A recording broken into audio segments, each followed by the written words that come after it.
দলের মধ্যে 2জন 3জন প্রার্থী হয়ে যাবে, নির্বাচিত হইতে পারবেন না।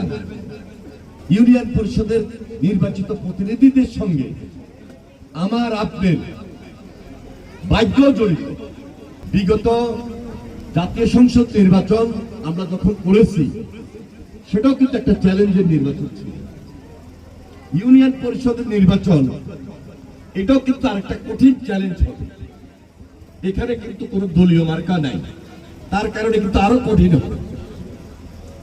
তাহলে দলের পক্ষে যিনি ওদের স্বপ্ন পূরণে পাশে থাকতে পেরে আমরা গর্বিত।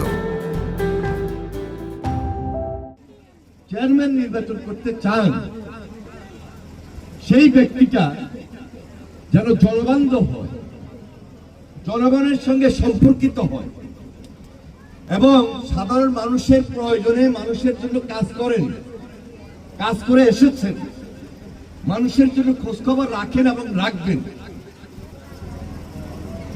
এই জিনিসগুলোর দিকে নজর রেখেই যেন তিনি প্রার্থী হন।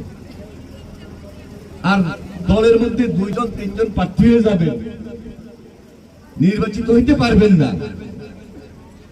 সুতরাং এটাও কিন্তু এখন থেকে আপনি মাথায় রাখতে হবে, যে কোনো সময় নির্বাচন চলে আসবে, নির্বাচন হবে। ইউনিয়ন পরিষদের যিনি চেয়ারম্যান হন, ইউনিয়ন পরিষদের যিনি মেম্বার সদস্য হন, খুব গুরুত্বপূর্ণ। এটাকে হালকা করে দেখার কোনো সুযোগ দেয় না। কারণ ইউনিয়ন পরিষদের নির্বাচিত প্রতিনিধিদের সঙ্গে আমার আপনার ভাগ্য জড়িত।